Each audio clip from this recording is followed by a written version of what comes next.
धारीची पात कधी मोजायची नसते, तलवारीच्या धारीची पात कधी मोजायची नसते आणि अप्पाच्या अंतकरणात किती प्रेम असतं ते कधी आपण बघायचं नसतं. एकदा जोरदार टाळ्या पाहिजेत आणि अप्पा अनिकेतला आणि गायत्रीला दोघांना पण शुभेच्छा देतात.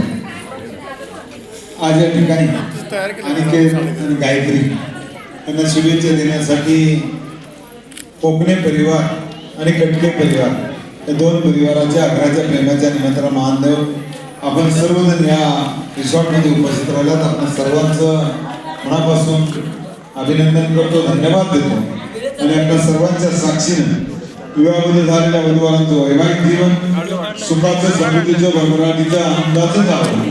त्यांच्यातून आपल्या कुटुंबाच्या, आईवडिलांची, समाजाची, गावाची, देशाची सेवा करून त्यांना संपत्ती दुर्गंधाचं आयुष्य व्हावं अशी मुलींच्या ठिकाणी प्रार्थना करतो.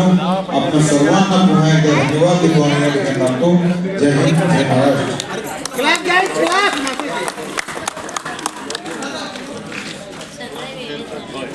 या ठिकाणी या वधूवरांना सदिच्छा, शुभेच्छा आणि शुभ आशीर्वाद देण्यासाठी आमच्या पुण्यामधील वडगाव सिरी परिसरामधील उद्योगपती माननीय रमेश आढाव उपस्थित झालेला आहे.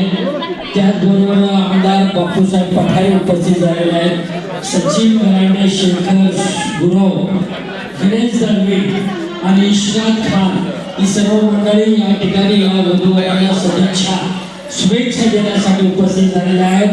आमच्या कटके आणि कोकणे परिवाराच्या वतीनं या सर्व मान्यवर मंडळींचं स्वागत करून कोकणे कुटुंबांच्या वतीनं या ठिकाणी आमदार बापूसाहेब पठारे यांचा एक शाल आणि श्रीफळ देऊन सन्मान केला जात आहे, स्वागत केले जात आहे. त्यांनी त्याचा स्वीकार करायचा आहे.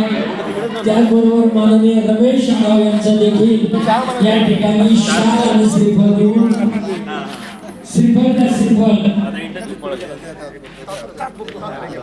शाल आणि श्रीफळ देऊन या दोन्ही मान्यवरांचा सन्मान केला जात आहे. सर्वांच्या वतीने या वधूवरांना सदिच्छा, शुभेच्छा व्यक्त करतो आणि शुभ आशीर्वाद देऊन त्यांचे दैनंदिन वैवाहिक जीवन सुखाचं, आनंदाचं आणि भरभराटीचं राहावं अशी मी सर्वांच्या चरणी प्रार्थना करतो.